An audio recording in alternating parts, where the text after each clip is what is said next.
Hey friends, welcome back to another OPB tutorial, and today we're going to be folding the base for my Alone model. Now, I know this one is titled Alone, but the purpose of this base was actually just to practice posing with slightly more details on a kind of male figure, basically. And now here we have more of an everyday style of clothing, as well as face and hair. However, I think that this model looks better without the face because it falls into the uncanny valley from certain angles. But it can also be customized. So if you want to put it on yours, you can add the face. I will teach the face on a separate sheet of paper. But I highly advise you not to do the face, actually.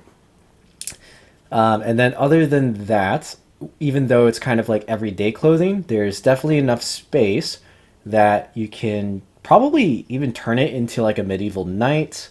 You can do a helmet instead of the face and hair. You can get really creative. And now if you notice on our fold here, we have short sleeves. And again, the short sleeve doesn't really fit this model, I don't think.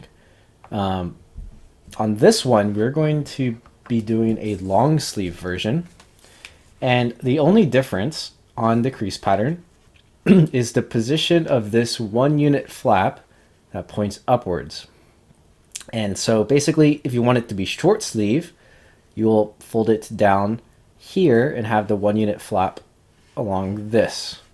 And that would make it short sleeve. And then the long sleeve, it's up here. So I'm not exactly sure which crease pattern I'm going to have posted online, whether it's the short sleeve version or the long sleeve version, but it doesn't matter too much. But yeah, so that's basically it. The prerequisite, of course, is to pre-crease the model, and you'll notice that I did mostly everything as mountain, except for some of these level shifters. I made valley just to make it easier to teach. But pretty simple. It's a 24 by 24 grid, and the crease pattern will be in a link in the description, or you can probably just find it on obb.design/cp with probably like a hyphen alone or a hashtag. But yeah, feel free to check the link in the bottom. This is a color changed model, so I'll show how to do the color change hair. It's going to be very similar to the Ara design that I did. It's basically the same structure, but just for the top portion. And again, I only color changed this portion just as an example for you to see like where it actually is. And the color change part is where it would be valley on the outside. So that means we want to be folding our grid with mountain on the edges faced up like this. But yeah, so go ahead and prepare your paper. This is about a 30 cm sheet of Kozo. It's about 35 GSM, so it's not that thin and it's not that large. And this generally will work pretty perfectly for shaping and folding. But go ahead and do that, and then come back to this video when you're all done pre-creasing, and we're gonna get started. All right, so here we go. And before we start, you might notice I didn't pre-crease any of the fingers, and that's generally okay since they're in the corner. But if you're like me and didn't pre-crease the fingers, what I would at least do is pre-crease the divisions on this side. So basically you can just fold a little bit of the, like, this would become partial 48ths, and there would only be 2 sets, just kind of like that. You don't have to go all the way. It's pretty much just up until wherever our sleeve reaches. So just like this. And I'm not going to be pre-creasing any of the actual fingers, it's just the lengths here. So if you haven't done that, go ahead and do that. It'll make it a little bit easier. You don't have to do it though. You can just pre-crease it when we get to the sink fold, but that should be fine. Now we do have level shifters in the center for the torso since it goes across this way. So what we want to start with before we pleat anything is get that mountain fold pleat right where the level shifters are folded, just like that.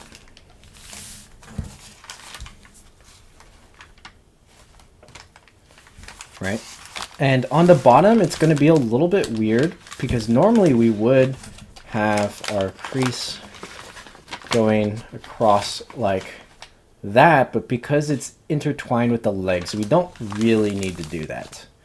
So at least get this one.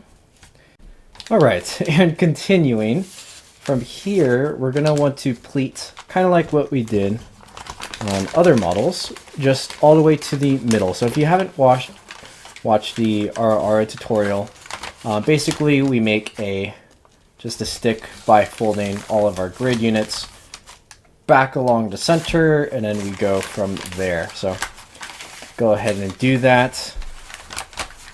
I'll show at least this side fully so you kind of get the concept. And then maybe we'll speed up the other side to make the tutorial a little shorter, because I think you understand what I'm doing here.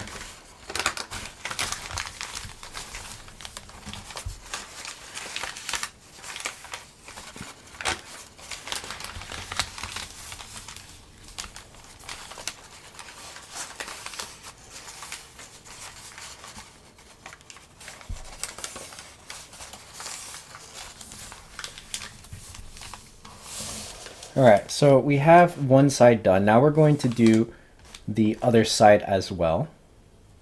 And we'll be right back. Alright, so here we are. It's now I guess it'd be a 2 by 22 stick, because we have right here, it's pleated. We're reducing it a little bit, or maybe it's, yeah, something like that.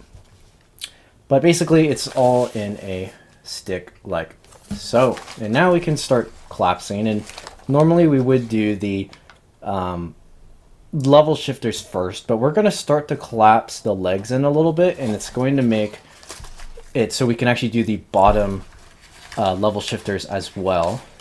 So the legs are pretty simple. They just start as, Ally stretches from the corner. So go ahead and do that, and then you can follow suit on the opposite side as well at the same time. So just like this. And slowly work your way up. And I believe the legs for this one are 8 units long.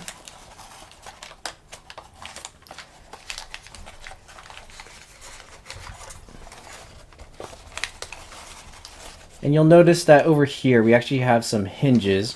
And normally these are hinges, but we're actually going to use some of them for things later on. So you can actually either treat these as ally stretches or hinges. It doesn't matter a whole lot, but it's probably actually easier to not treat them as hinges. You'll basically have to pull them all out later. But now that we got one side started, I'm going to be working on the other side as well to get it to lay a little bit more flat, just like this.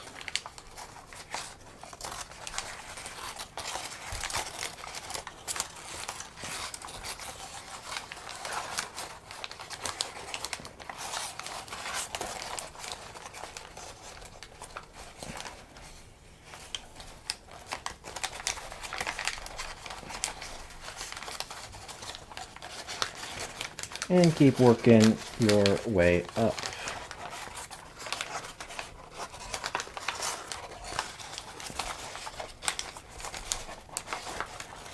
So we're just about there, right at the peak of our legs. So we can kind of start holding it together like this as we complete the part on top here.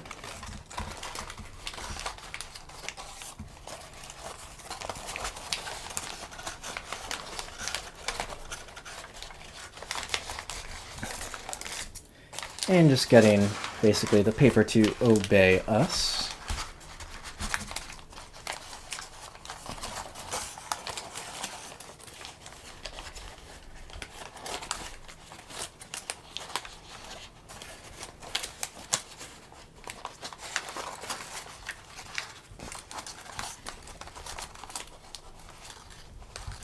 just like that.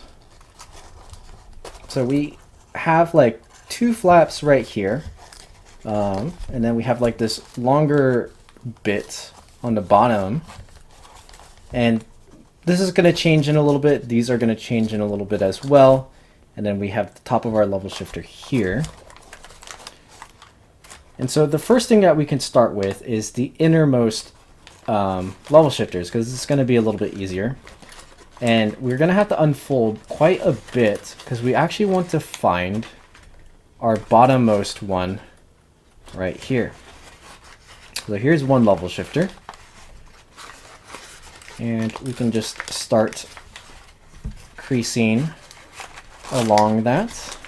And you might have to change some of your other folds to actually get it into place. But it kind of tucks in, right, like under this flap. And while we do this, this part of the lie stretch is actually going to turn into a mountain, like that. And that actually starts the second level shifter. So here we definitely want to get the bottom ones in first, because they're a little bit harder to reach. But once they're started, then you can just actually complete the level shifters on top, which, again, the reason why I pre-creased these as the correct valley direction is because it just makes this part a little bit easier to manage. And so definitely right here, I would be referring a lot to your crease pattern to kind of keep track of where everything is.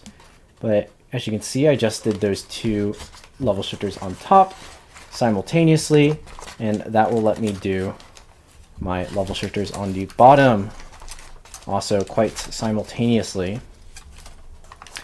And now you can see that our first level shifter here really like wrapped into the layers. And then now we just have the other side to do, and it's basically the same thing. So I'll try to show it again, but again, you should try to rely a little bit more on the crease pattern than relying on this tutorial to actually show you where everything is supposed to crease. But at least here is our first level shifter. And as we fold, we want to make this pleat very evident. And the way I'm collapsing these, it's exactly like how I teach in the crease pattern class. So if you haven't done the crease pattern class, I really recommend you at least do the level shifter class and exercises to understand how to fold these. It's nearly identical to the 16 grid beetle that I have as an exercise. It's just it tucks in a little bit more, but this level shifter and the one on the bottom will form the same exact shell. And now that we've done the level shifters on the side of the legs, we can push these ones up on the torso, upper torso side. Get those to start, and I will actually just be able to now collapse them in together pretty easily. Hopefully you can see as I fold. I'm trying to hold it at an angle where you can most see what is happening, right? So we can see our level shifters. These are the regular ones. All right, and now those collapse down evenly, and then now we just have to make sure we have these ones on the bottom all nice.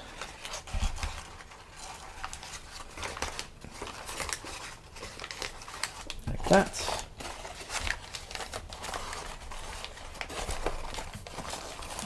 And we'll be able to collapse everything pretty neatly inside.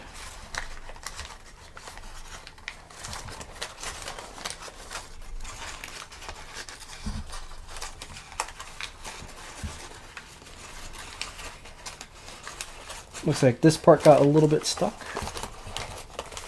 That's okay, just gotta fidget it into place.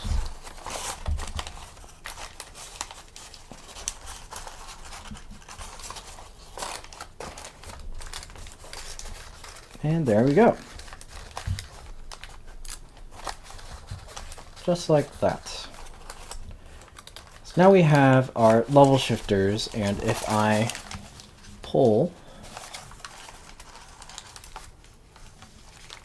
it closed like this, you can see how we can, it almost looks like a beetle shell on this side, but this is all just to make clothing. And so again, with this, you can do a lot of things.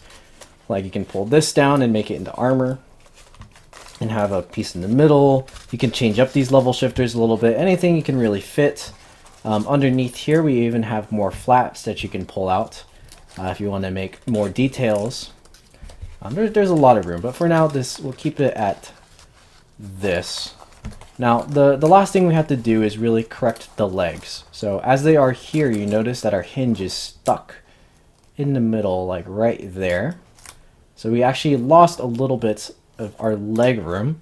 And to free it, we're going to have to do our level shifter outward. So this is very similar to the RR design, if you check that out. But what we're going to do is we're going to flip the model to the back side. And we're going to be looking at our feet and opening the layers. Basically, the first area right here that we see, we can spread squash or spread sink. I still think it's a spread squash, but apparently this is a spread sink right here. Try to get this as even as possible. And just this first level right here, and this is going to be able to become a level shifter. And we'll put it away for now. So we'll leave it out to the side like that as we do the other one. So you guys should see it again. It's going to be the exact same thing right here.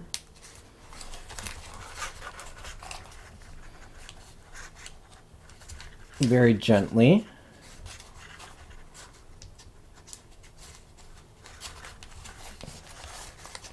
And it's getting a little bit stuck, so whenever it starts to get stuck, I go to other layers to try to even it out. There we go. Now it's a little bit nicer.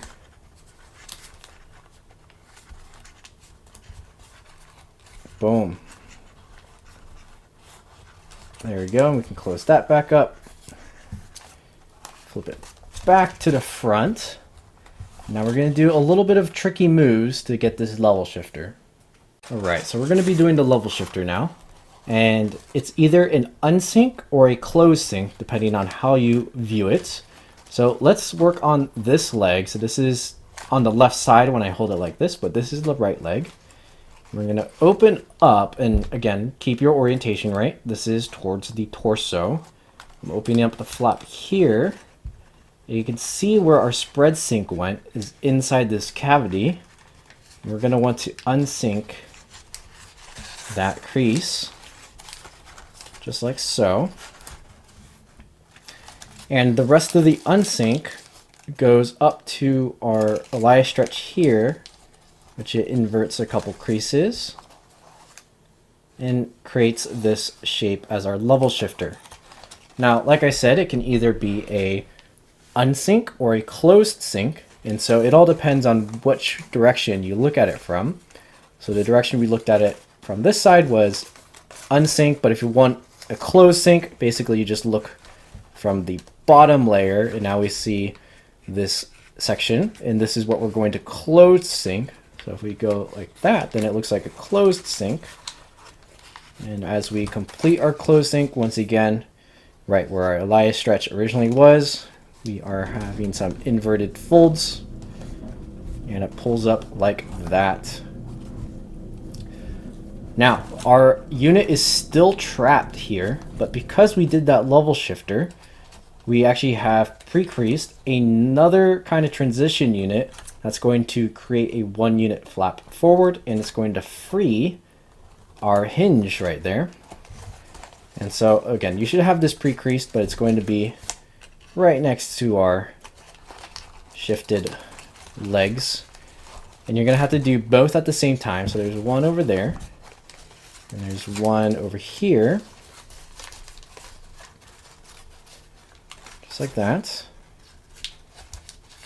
And it's going to create, as you can see, this flap. It's pulling it upwards to just a 1 unit flap like up here.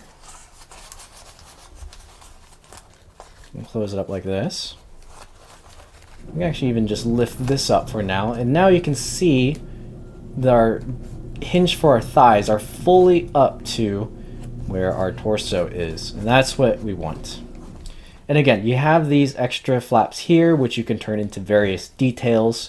Again, there's some more hidden stuff here where you can probably pop it up and do whatever you want. But at least for here, what I like to do is I just fold it in half and it becomes like a little belt. Right, so we got a little belt down there. And that's pretty much all I use it for. But you can decide to shape it however you'd like. But that's the basic structure of the bottom half of our model. And so now let's get on to the head and the arms.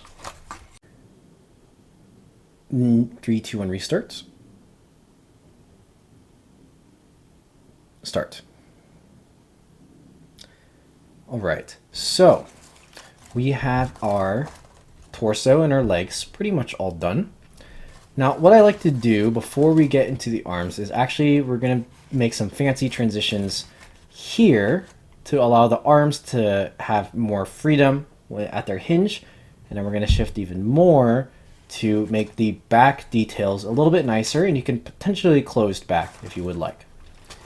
But I'm holding the model at this angle, so here's the torso. And you're going to keep track of these flaps, right? There's not many here, but we're going to use them.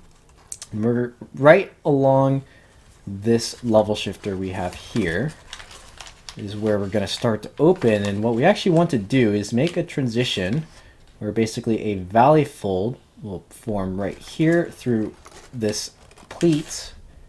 And we're going to shift this pleat down a whole unit. And to do so, you're going to have to like reclose right along that crease. And then once that's done, you can just recollapse these pleats here as accurately as possible. It's going to be a little bit wonky. You want to try to make it along the grid lines for the other creases. So just take care to check on the back side while you're pleating back up that you're not accidentally making new creases. It should all be along the grid. And you'll have something like that. So we can see that if we compare it to the other side where that pleat was originally up here, it's now facing down right here. And to be extra fancy, we are actually going to push it down one more time. And so that'll be on this side, the inner side.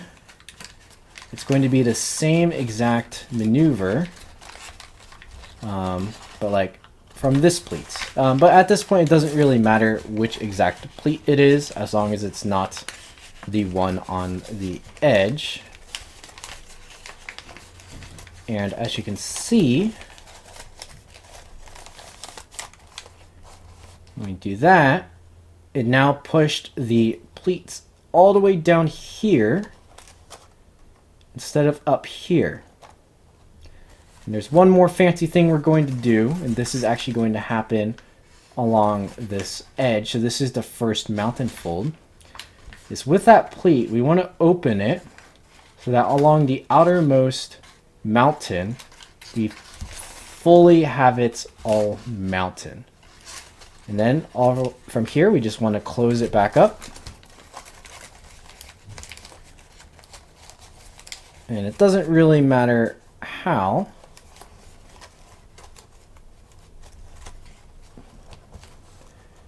But it basically is going to leave like a little bit flap out here. And with this, you actually have some options. So this, depending on how you make it, you could probably shape it so it's almost like an extended part of the coat. However, that will be a little bit difficult to do. But what I intentionally wanted with this is to leave it so that the shirt or the jacket is right along the same edge as here. And that's just, it's like a small detail thing, but I'll show how to do it. I actually didn't do it on this model. So you can see how we have these flaps up here. They're too high. If I had them down below, then it'd be more like a shirt flowing off the back. And it would have helped for the pose of him sitting. And so I'm at least going to show you just on this side how to do that. And all you really got to do here now is close sync it back into the model. And from here, it doesn't really matter how you closed sync it.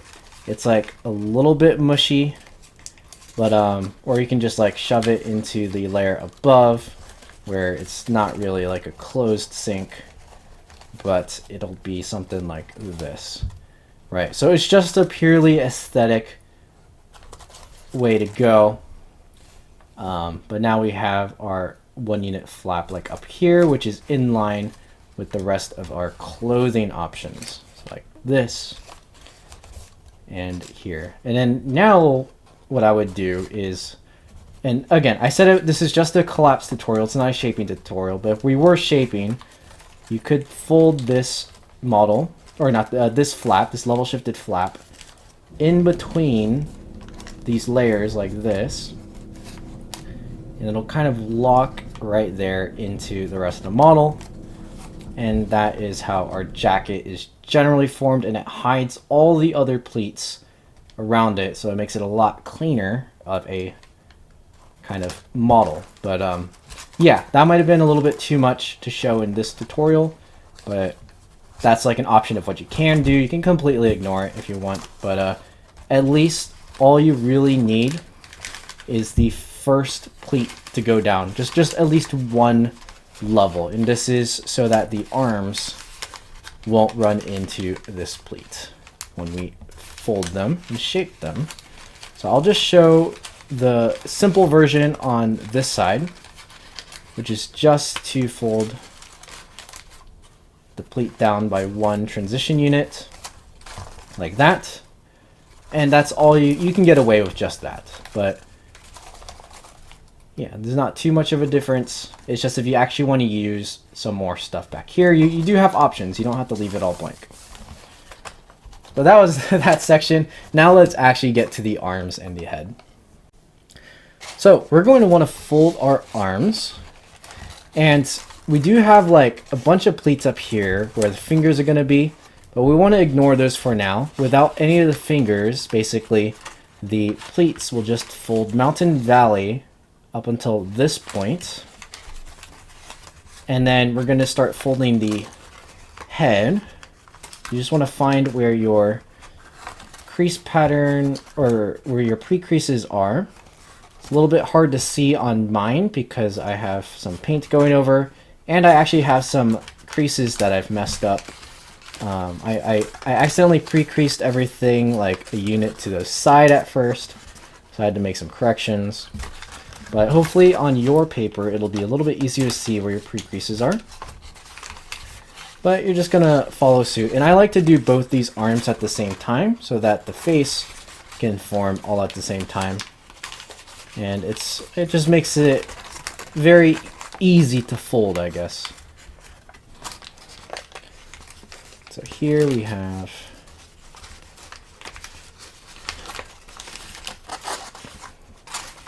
this, and then this. And as you can see, it's much easier to start getting the pleats done before the actual head structure, because it makes the creases follow suit a little bit better.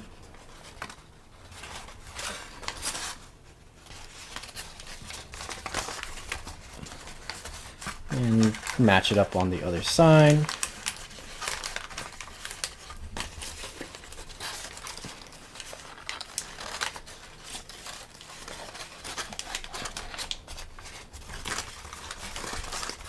That. Basically, we have like a 2-unit point right at the edge, followed by a 1-unit flap here, and then I believe we have another 1-unit flap, or no, just kidding, the next one will be another point, 2 units. But right around here, now we can actually start our hand. So our arm is going to go along like this.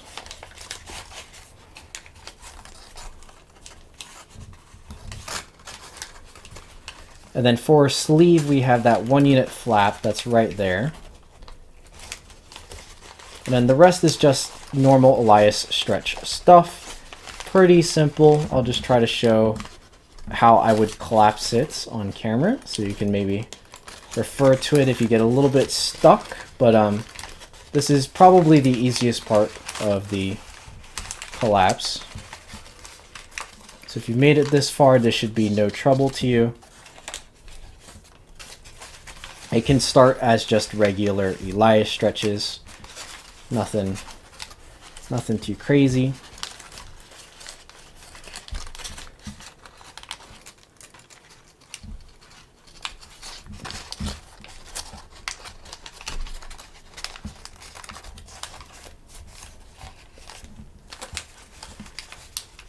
And this is the satisfying part of box pleat I like. I like being able to just fold and follow along with the creases and go from there, basically.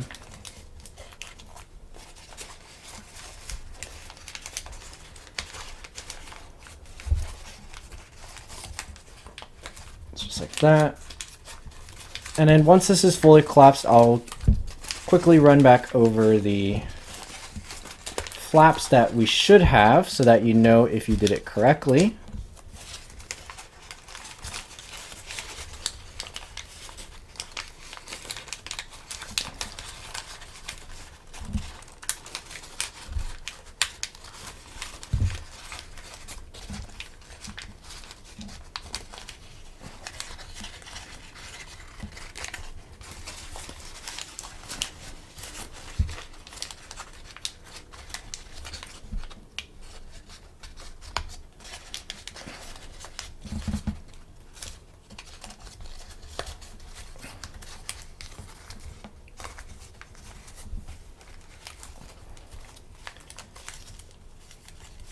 There we go. And that looks about right. So our flap orientation on top should be, you have, this will be kind of the face, right? So it's one unit followed by another one unit right here. And this is where would actually be room to put in the face details. And that's why it's kind of like a 2-unit sticky outy flat followed by these two 1-unit triangles here.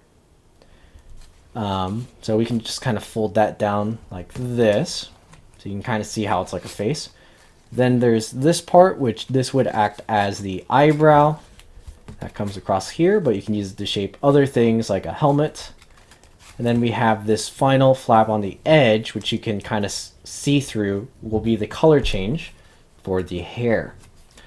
Now again, I'm not going to show how to do this face on this paper. At the very end of this tutorial, I'm going to show how the face is done on a separate square paper because it gets really small. So I don't want to show that here, or basically all you'll see is my thumbs working. But if you got to this point, then you're doing pretty good, because the more important part we got to work on is the arms. So here's the arms. And these, actually, when they're like this, they're not done yet. So this is the general collapse, but now we have to get the structure for the actual sleeve. And then from the sleeve, it will let us do the transition unit for our fingers. So check this out. What we want to do is unfold just this part of the pleats here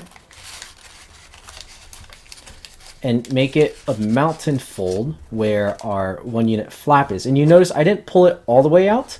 You can pull it all the way out if you want to, but it makes the collapse a little bit more difficult than if you leave it tucked inside of this flap right here. So it's basically, I unfolded everything above the start of the arm. And then while it's like that, we're just actually gonna let it fold forward and re-pleat all our pleats. And so we kind of just shifted where all the layers are, you know, distributed amongst to be this way, because we're going to turn this into our sleeve.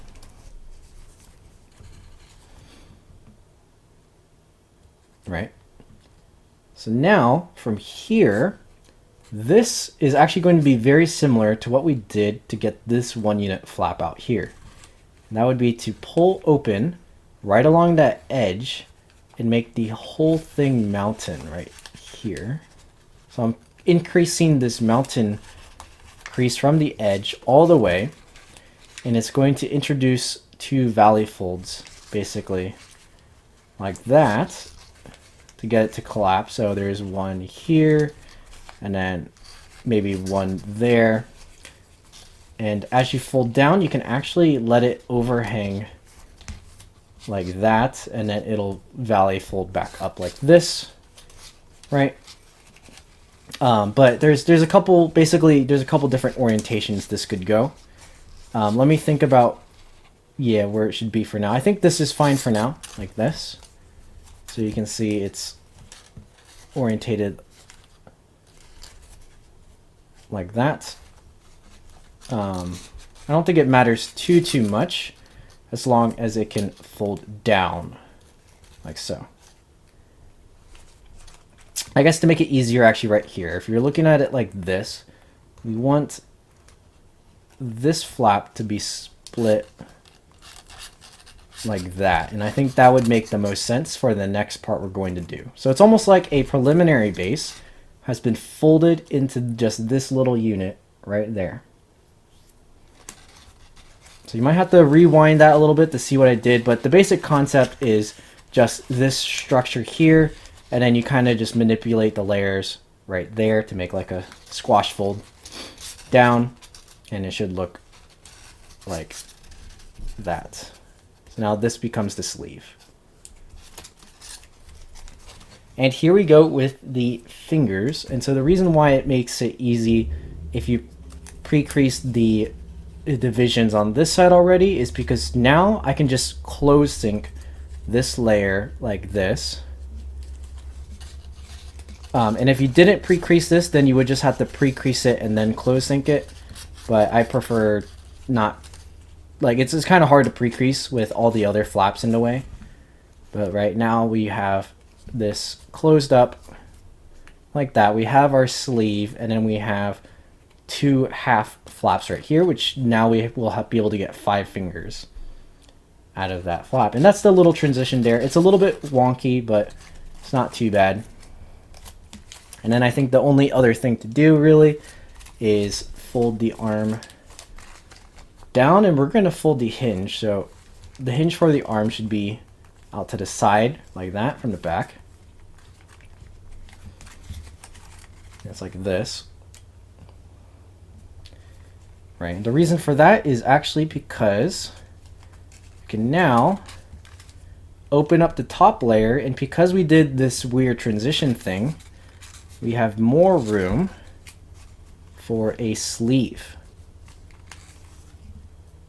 Right, so this is kind of like a very easy level shifter that's just along the hinge to allow this flap to fold up, and then from here you can like fold it around, and you can see how that would turn into a sleeve on that side, right? So if I show our other model, that's how you would get the sleeve. And it makes it a little bit cleaner than leaving all the pleats in between there. And that would become our long sleeve. Now there would still be some wrists sticking out from here. So it's like a slightly scrolled up long sleeve, kind of like what I have going on here. We kind of roll up like that. We have our wrists a little bit exposed. So we kind of match like that. And that's one arm, and you would do the exact same thing to the other arm. So I'm actually going to show the other arm, but I'm going to do it a lot faster, but it's just so that you can kind of see what's going on. All right, so the first step is to unfold the pleats starting from the edge, just along where our 1 unit flap is. And we want to leave the very last one where our arm starts still folded. Then we're going to crease mountain along this entire thing and valley fold towards our hand to make a new pleat. And then close up the other pleats. And this just redistributes the layers so that we can actually use these layers to get the transition unit here. And so next up is the transition unit. And it's on the very edge that we want it to become mountain throughout the whole thing. Like this. And it's going to create a couple new valley folds just to allow it to lay flat. Right. And we want a clean sleeve, so it's going to be more like this. And then along the inside here, there's going to be 2 layers. And so we're going to want to fold it so that they're split up almost like a preliminary base. Just like that. And recollapse it all together like this. So that was like the transition units with the pleats. And now we have our closed sink. So normally if you didn't have this pre-creased, you would have to pre-crease through all these layers, kind of like what I'm doing here. And you can see that's kind of annoying to do, especially if your paper is a little bit smaller, which you can tell that the paper I used for this one is way smaller than the paper I'm teaching with.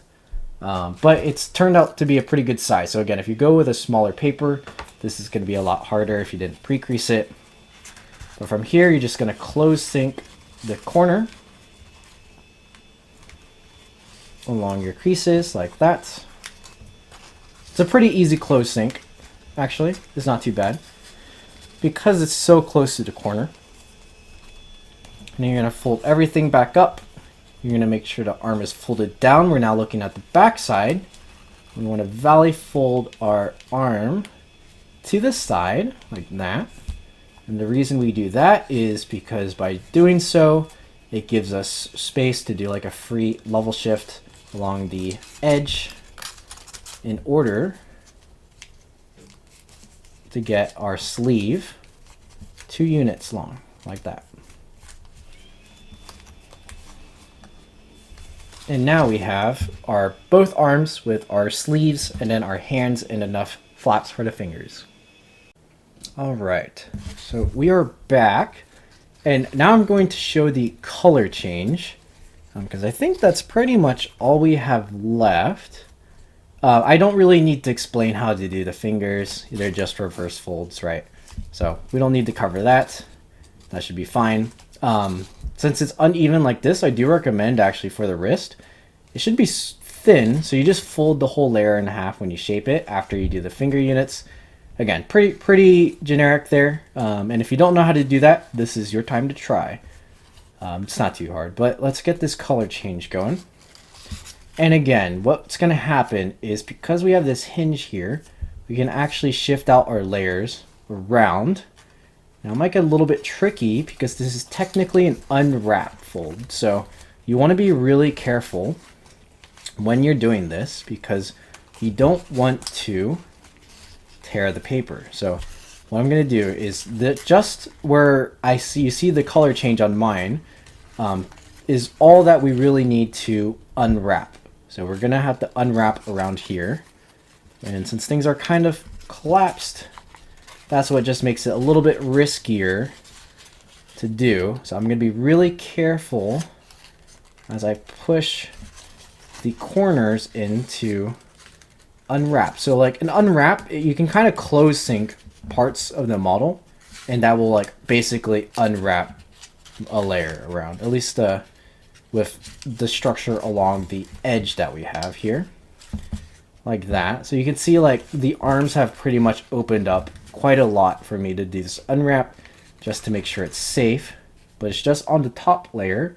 And you can see from the back side actually what happens is we just create 2 new folds along the new edges, like right there and right there. And let's get this one a little bit cleaner. And so then on the front, we have this like trapezoid, a long trapezoid looking thing. And that is the most of our color change. And then from here, we want to try to recollapse as much as we can the arm back.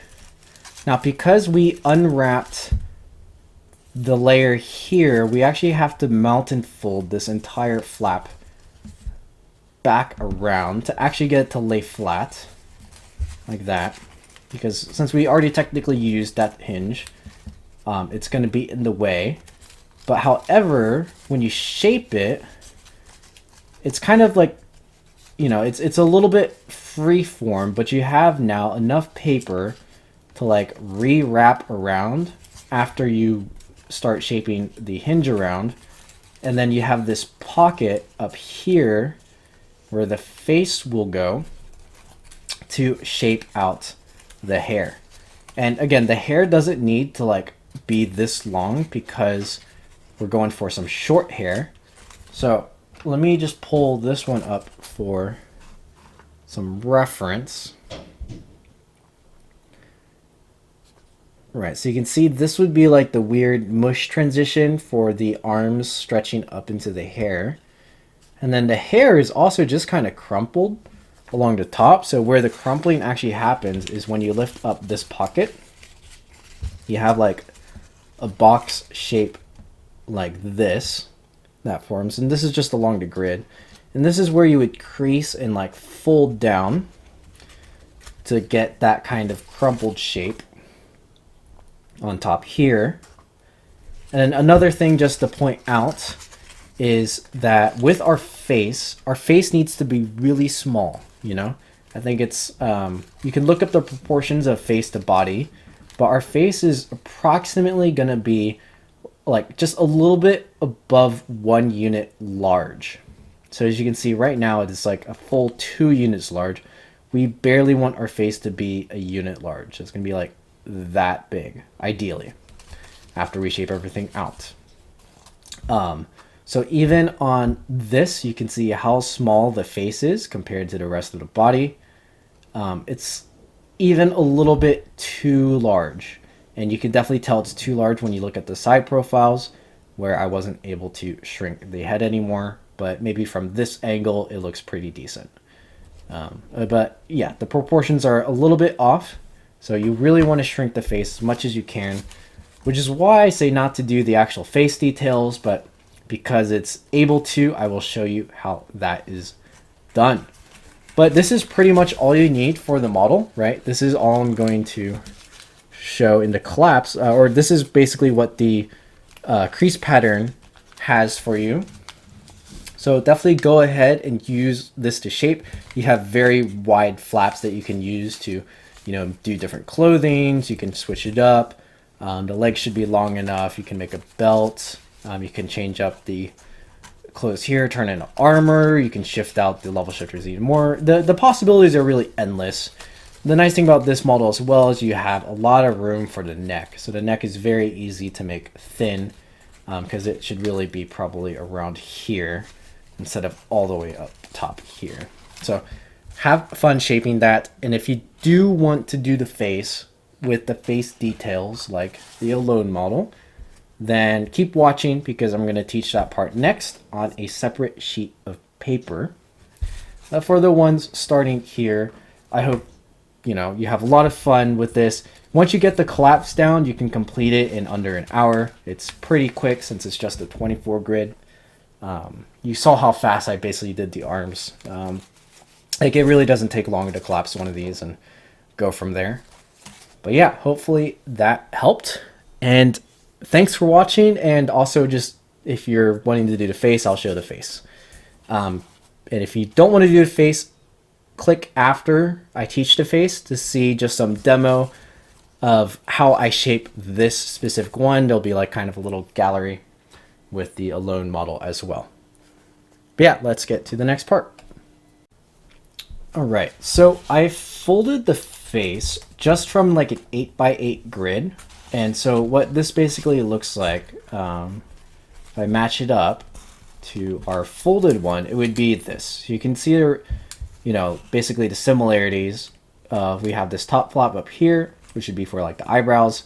And then we have these two 1 unit like triangle flaps, and they're connected by this like 2 unit thing for the neck. So hopefully that makes sense as to what I have done. So on yours, you can apply it to yours if you want to do the face, which again, I don't recommend. Now, if you've pre-creased the entire face, That will help you a bit. But if you haven't and you've only pre-creased like what I have here, the only things that you really need to pre-crease is this square I've shown here. So you can do that with any means possible. Normally what I would do is I would actually open up from the bottom and just kind of crease in some of these. Actually, these top ones aren't really that important. It's just the side ones, right? And you'll see why. And it's because the side ones, how this would collapse is we have another basically diamond right here on both sides, which again, this should be pre-creased if you want it to be, if you want to do this. But to collapse it, you're basically spreading this layer like in half in order to make the rest of the diamond collapse through. And I don't really know how to describe this fold in terms of normal origami moves, but it's very similar to how you would do a squash folded level shifter type deal. But basically when you do that, it stretches the inside of that, of what used to be this, 1 by 1 unit diamond into like this weird half unit thing, where now our chin is right here, and then the top of our face is like right here, and we've got this strange like pattern right here. So if I like lift this up and lift this right here, we've got, now that's where that square was. So if I compare it to our original fold, right, that square would be in the middle of this here, and we basically stretched it out like so. So now the chin would be like down there for this one, made from like that unit. So it's kind of a weird, strange unit. If you need to test fold it yourself, again, you can test fold it using an 8x8 grid just to kind of see how that transition unit works, because it happens on both sides at the same time. But honestly, it's pretty easy to collapse. It's just probably different than what you're used to, even if you've done a lot of box pleating. But yeah, now what we have here, this is going to be our nose, and we're going to get to that later because the hard part is forming the mouth. And this is why it gets a little bit challenging to do on a small paper, because it's technically a partial 96th. So what we have here, this division would be a partial 48th, and then for the mouth, we're dividing it again into a partial 96th. So what you want to do is we have this little triangle here, right? It's into partial 48th right now, and we want to fold it in half as a pre-crease like this. I'm going to crease it in half, and it's even small here. So we went from eighths to partial 16ths, and this is partial 32nd. So you can see even on this paper, which is a test fold, how small it'll actually get. Right, so now we have our pre-creased triangle that I just folded the tip in half like that. And that's because we're going to spread sync this little tip like this. And it's going to make like a square shape. So it's almost like the opposite of what we did here, or it's very similar to it's like the opposite of what we did here actually, in terms of structural units.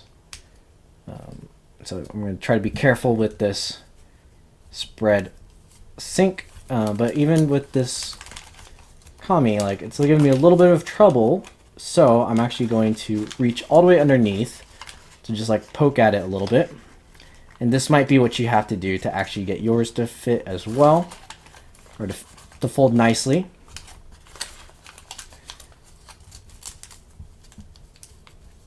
There you go. There's our spread sync. And actually that turned out pretty decent.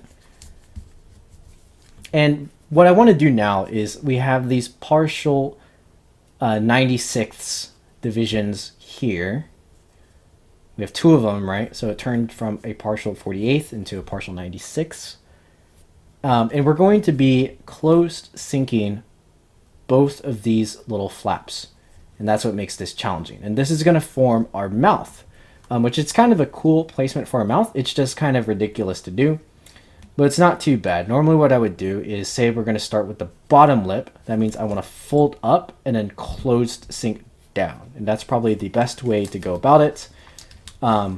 Sometimes you might have to open up the entire model, but other times, sometimes you can get the pocket to open up along just this mark, which used to be a valley fold, and you want it to slightly turn into a mountain fold, and then you'll be able to almost just push the entire flap in like a closed sink, and as long as the rest of that spread sink stays in place, it'll close up back around it, and we have our closed sink.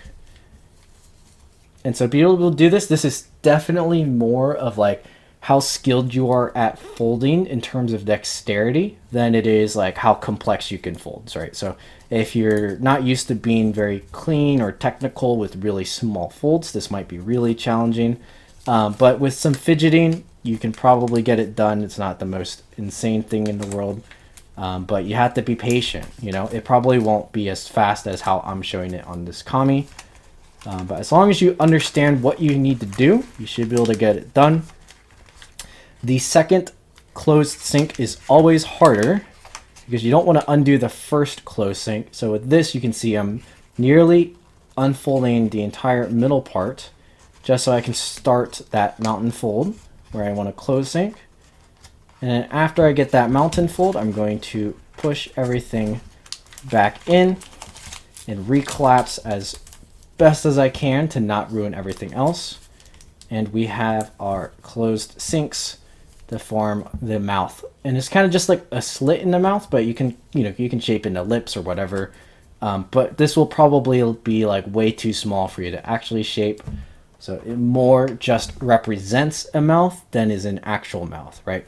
So when you first looked at it alone, you probably didn't even see the structure for the mouth, but your eyes just told you that, oh, there's a mouth there. And that's kind of the intention of this structure. Especially since the nose is about to fold like right on top of it. So again, I mentioned that we want our face to be like a little bit more than 1 unit tall. So we got to shrink this a ton. And my favorite way to do that is actually just to valley fold this entire thing down except for the nose tip. So I'm doing like a 2-staged pleat. We're folding valley and then mountain at the same time to do something like this. And you're like, boys, we just blocked the entire mouth. And it's like, yeah, that's okay. When we shape out the nose later, it's going to pop up a little bit and you'll be able to see the mouth. But if you're really picky, you can like do a little bit less like this, but you really run the risk of making the face too big.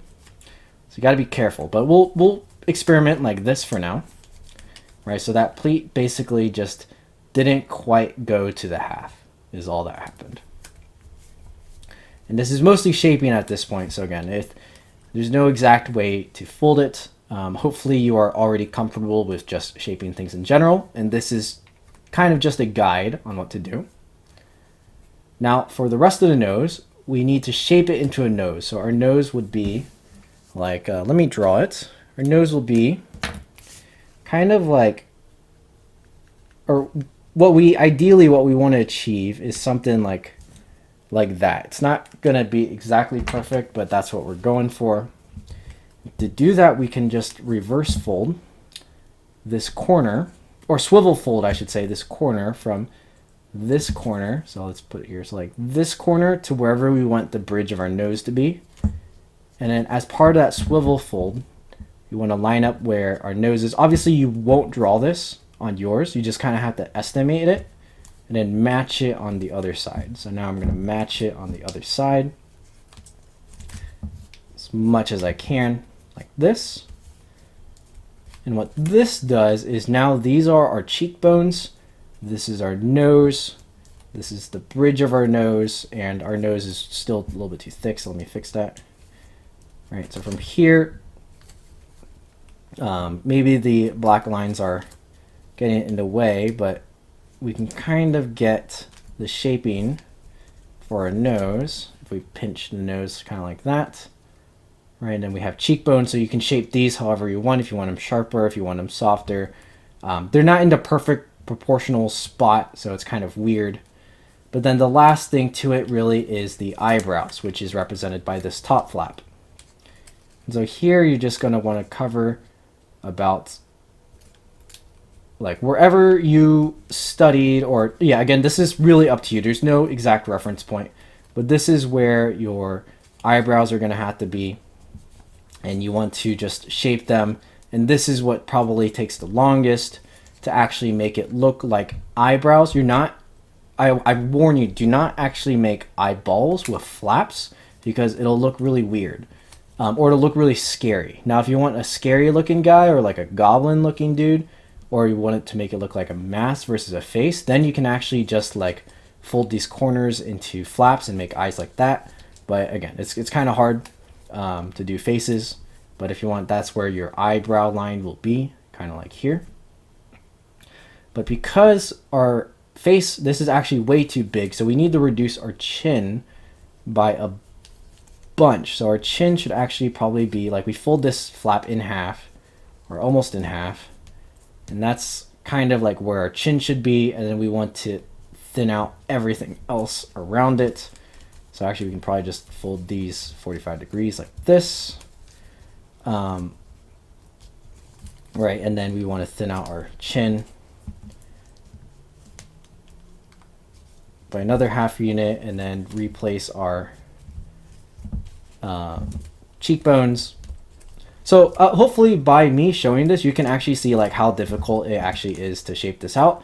I don't want to discourage you from doing this if you want to try, but just be forewarned that the face is harder than the entire model to shape. Like, it's harder to shape just the face and to fold the face than to fold the actual model itself, or to shape the actual model itself, right? Because then from here, you still need to thin out the face to like that thin, get the nose to not be too big, and puff it out to be three-dimensional. And like, this is the best that I could really get with like an hour and a half of only working on the face. Right, faces are difficult. So yeah, if you want to practice, like this is a good practice to do. You want stretchier paper though, because if you use something like Kami or anything that's really inflexible, as you start to shape the face, like even on this one, if I just, here, we're going to do this live. If I try to make the face three-dimensional, just watch what happens, right? So I'm going to start to shape the face three-dimensionally.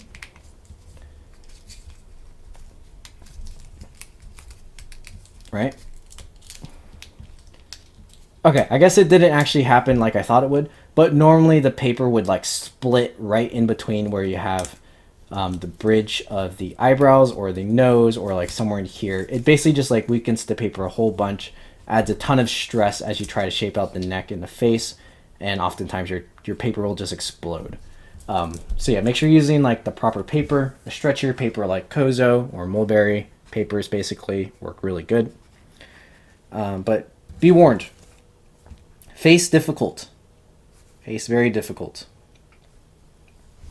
But yeah, that's cool. I mean, I think it's actually kind of fun to fold the face. It's just really difficult to shape. But maybe some of y'all are way better than me at faces already, so you can get some cool stuff going with this structure, and I think it can turn out pretty well. Definitely tag me if you do. But yeah, that kind of wraps up this tutorial. Again, stay tuned for the demo. I'm going to shape this one out into some sort of pose without the face, and you can see what that looks like. But then there's also this one, which turned out decent enough with the face. It's missing some proportions, but it's a pretty cool model, and you can pose it however you want. Like, this is a pretty spicy sitting pose that I got from a guy called David Suh. He does a lot of videos on posing, and so I took one of these from one of his photographs. But that is the main intention of this design. Design something cool. I don't want to see them standing in a T-pose. So guys, if you fold this model, please just try to find a unique way to pose them. Look up, do some research, whatever it is, to fight the urge from making your guy shaped like this. You know, you don't want his very stacked. Do some a little spicier. It doesn't have to be too much, you know, but make it creative. Have fun with it. And yeah, thank you for watching this tutorial. Right now, the OBB competition is going on right now, so check that out if you're interested. Thanks for watching this tutorial. I do have the tutorial for the Ara design, which is the female counterpart. So if you're interested in that one, it might be a little bit easier actually than this one.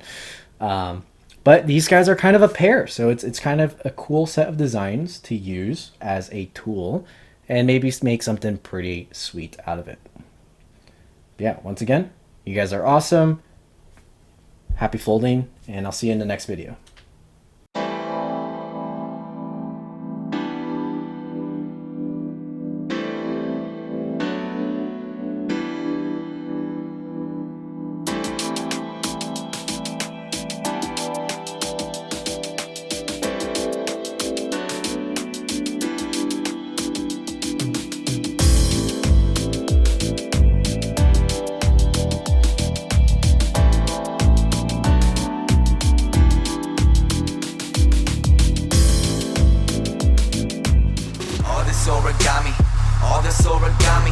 All this origami got me going kamikaze now.